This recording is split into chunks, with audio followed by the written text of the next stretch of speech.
Hi, my name is Tyler Modèle and welcome to my channel. I'm so glad you're here. I'm a gender nonconforming singer, dancer, model, and actor, and I want to talk to you all about something very personal today. There are so many of us that are hurting right now, so many of us that feel like we're not enough, feel like that we can't be our best selves, that we can't show people who we really truly are because we don't think we're good enough. We don't think that we are value, of worth. And I want to share you all my story just so that you can understand that we all have negative past experiences, but they can't control us. They can't determine who we are. They can't determine our future, our now, because we are so much more than that. I first want to read a quote that I read the other day on social media. Queer people don't grow up as ourselves. We grow up playing a version of ourselves that sacrifices authenticity to minimize humiliation and prejudice. The massive task of our adult lives is to unpick which parts we've created to protect us. Alexander Leon posted that quote on his social media account, and it speaks to not just only queer people, but to all of us who have felt like we've had to minimize ourselves, that we couldn't be our true, authentic selves. And I just want to share my story in hopes that you realize that there's nothing that can happen that can keep you from being yourself and manifesting yourself fully and completely. I grew up in a military conservative Christian household. It was just my parents, my brother, and I. And we would move around every 2 to 3 years. And so it was just us. It was just us against the world, I guess you can say. And I had a pretty good life. I did. I had a pretty good life, and my parents were very loving. Throughout elementary school, I had a passion for The Little Mermaid, and I wanted to be Ariel, and I wanted an Ariel Little Mermaid doll. But it was very clear early on that that was not something that my parents wanted for me.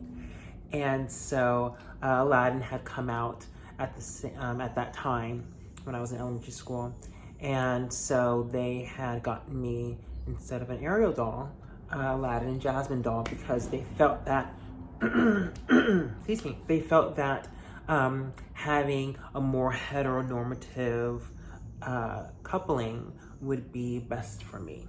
And that was really the beginning of me realizing that my wants and desires aren't something that is good, something that I deserve. And I had nothing wrong with the Aladdin Jasmine doll. And in fact, I remember writing "I love Aladdin" on the bottom floor of our bathroom underneath, excuse me, underneath the bathroom mat. And my parents saw it and they were furious. They were so upset.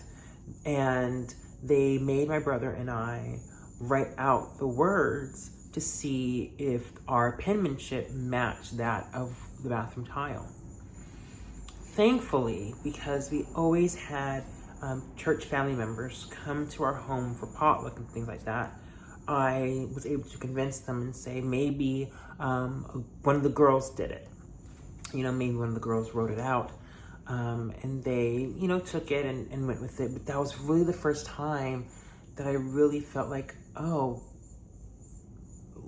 who I am isn't good. As I stated before, I grew up in a very conservative Christian upbringing.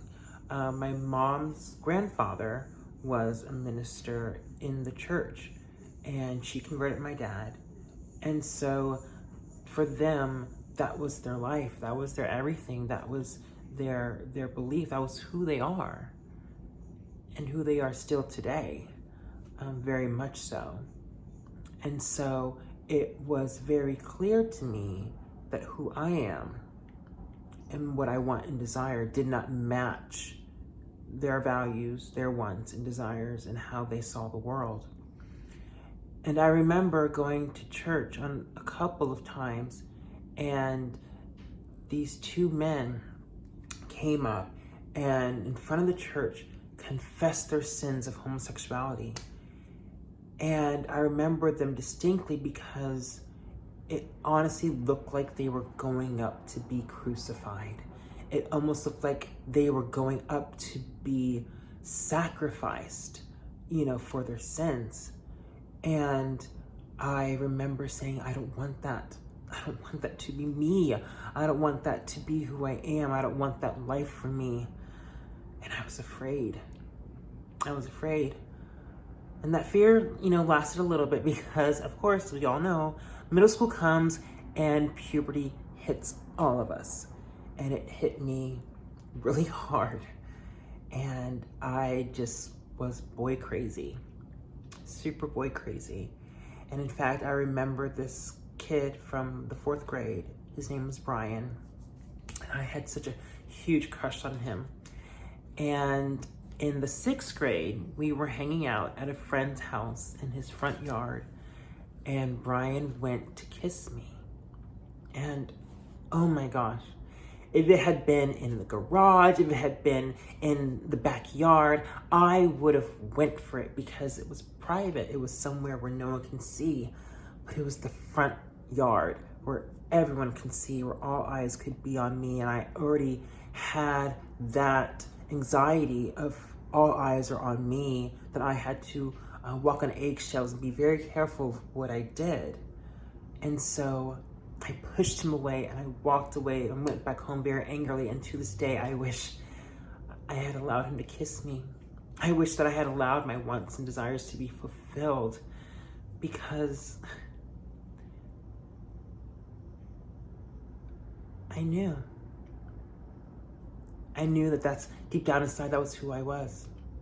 I knew deep down inside that was who I wanted to be someone like Brian could be attracted to.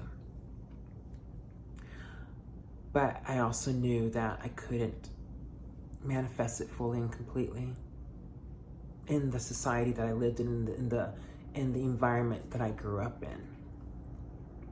And so in 8th grade, I had moved my 4th time at this point to O'Fallon, Illinois. And I had, first day of school, met this group of goth kids. They were one of the first people that introduced themselves to me. And if you don't know what goth is, they are kind of like these kids who dress in black. They are the outsiders. They're very moody. And if you watch any TV or film about them, they are oftentimes seen as the bad guys, oftentimes seen as people that you don't want to be around. And what was really interesting about this group in particular is that they were predominantly black. It was a predominantly white school, but they were predominantly black, and so I thought that was really interesting. And so we kind of hung out for a bit, and there was one kid, one of the guys in the group, he said within the group, I learned how to have sex by watching gay porn. And he seemed very atypically gay, especially at that time. But we didn't really think anything of it. We were just like, oh, okay, you're silly, whatever. But it piqued my interest. It got me thinking oh, what is this gay porn? What is this about, And one night I went into my parents' computer room and looked up gay porn. And when I did, my eyes were open. I understood more of myself than I ever did, and I felt seen and I felt valued. And I just want to take this time to just say, I am not advocating porn in any way, shape, or form, especially if you are under 18. it was just, for me, one of the only ways that I could see myself and really relate to what I was feeling at the time. I was so suppressed and so surrounded by people and experiences that were not like my own that I was desperate. I was desperate to see myself in something, in someone. And that's what happened. I saw myself, and I saw what I liked and what I wanted and I desired. But I also felt shamed because it's not good. Porn is not good. Porn is seen as a negative. Porn is seen as something bad. And so it further deepened my shame and further deepened my worthlessness. And my parents found out. They found out. And they were upset because that's not what they wanted. And that's not how they raised my brother and I. And that was not what they wanted in their house. And for a while I stopped, but I just kept going back because, again, it was the only thing that I saw that reflected me. And my parents, they took away privileges. They even canceled a birthday party that I had. And then it kind of escalated. It got physical, the spanking and things like that, because they just didn't want that for their child. They didn't want me to be that way. And finally, in the 12th grade, in high school, we had moved to California, and they had enough. They had it up to here. They were just done. They were just done with me disobeying. They were just done with me being,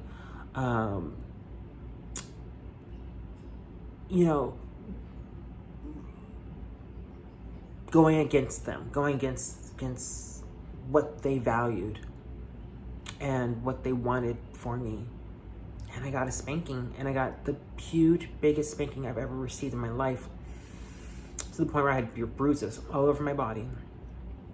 And so this is in California in May, 2 months before graduation. And I go to school the next day in a coat to cover my scars, to cover my bruises. And I got the stairs, I got the weird stairs, but I made it through to the last period. And the last period for me was tech theater.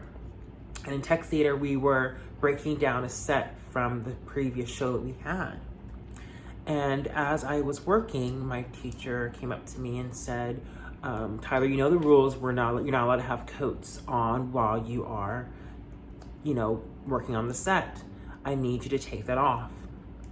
And I said no to a teacher. And he said, if you don't take it off, I'm going to have you sit out and you're going to get a D in the class. I'm a good student. I was a good student. I had never received a D in my life. And I said, okay. And he sat me down. And my friends were shocked. My friends were so shocked. But I was more worried about my parents than I was getting a D in a class. In California, they have this really strict law, and it's called 273 DPC, and it's their child abuse law. And one of the criteria for child abuse is hitting a child with a belt harder than is reasonable in order to discipline her. And so I knew if anyone found out, especially at that school, because as a teacher, you are required in the law to inform, authorities if they suspect something like that happening to one of their students. And I did not want that to happen because my parents could get up to 6 years in prison. They can get up to a $6,000 fine. And I was already a problem child. I was already a child that was causing them pain and suffering.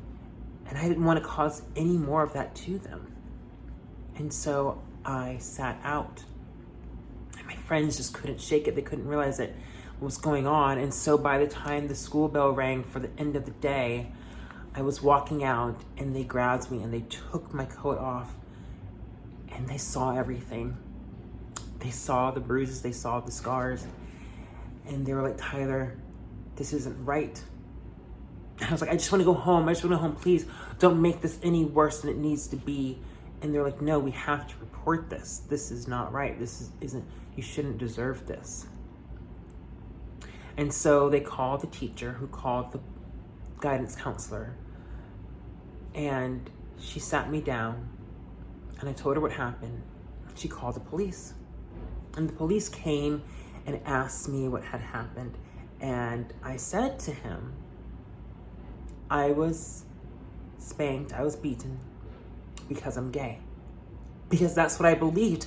I believed if my brother had gone through the same experience as a heterosexual, that he would not receive the same punishments that I received. And in fact, he probably would have had a more positive experience, because they would have sat him down and told him about the importance of respecting women and the importance of sex within marriage and all those things that I didn't get as an LGBTQ person.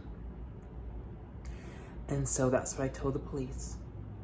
And so the police took me in his car and drove me to my house. My parents happened to be there. And he went inside while I stayed in the car, and he approached them and asked them the same question, what had happened? And they said their side of the story, which was they had a strict rule, no porn, and I disobeyed that rule time and time again, and they had it up to here. And so he heard their story, and he still had to take me in. So he took me to a home for abused children, and I spent the night there, and it was one of the lowest points of my life. I was surrounded by kids who had been dealt a much worse deck than I had. And it was just so heartbreaking to be in that situation. And the next day I went to school, and after school, they picked me up. The court had someone pick me up and sent me to see the judge out of court to determine my fate. And I was sitting on one side, and on the other side was the minister's wife, leaders of the church, and my parents. And after 15-20 minutes, the judge decided to not sentence my parents, but instead required us to take therapy as a family and as me as an individual. But by that time, I was closed off. I felt like no one could understand me, no one could hear me. And so the last thing my parents did to try to get me to see their way, to see what they believed to be a better way, is they had a friend of theirs, Dr. Adams, talk to me. He sat me down in his car, and he turned to me and said, Tyler, you are the worst person to ever live. You are worse than a Black woman. Because in our society, especially back then, Black women were not very valued. This was before Shonda Rhimes, before Olivia Pope and How to Get Away with Murder and all that stuff. And so he continued, you're gonna live a lonely life. You're never gonna know what love is, and then you're gonna die alone with AIDS. And that was the pep talk that I got at 18 years old. And I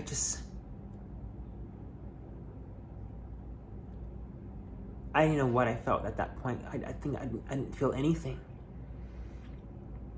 Because I had heard that time and time again.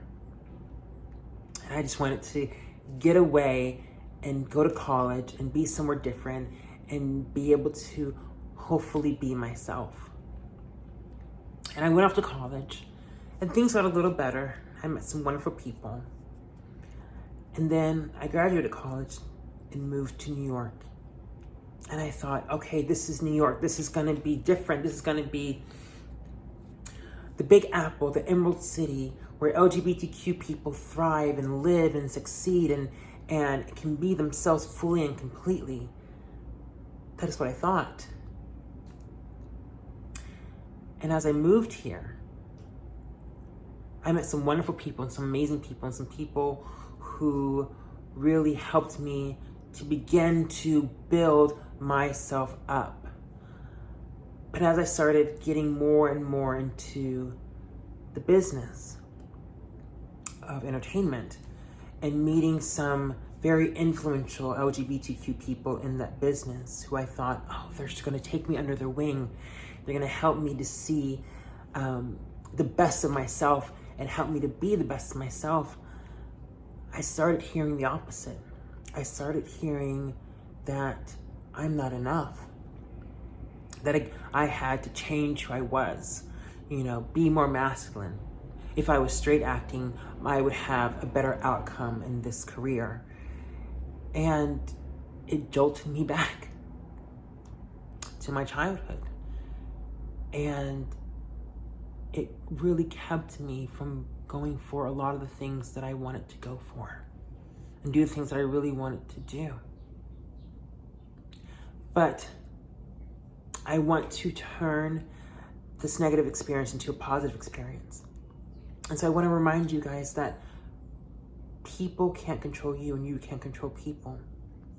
No matter what our negative experiences, past experiences have led us to, it doesn't determine who we are and who we become. We have all come here to this world to manifest ourselves fully and completely, to be happy, to be joyous, to enjoy this life.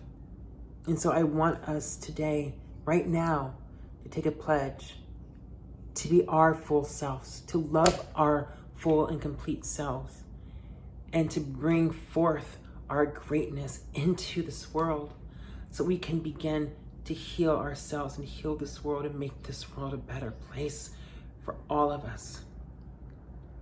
And if you are ready to make that pledge, I just want to recite some mantras, some sayings that you can repeat as I say out loud.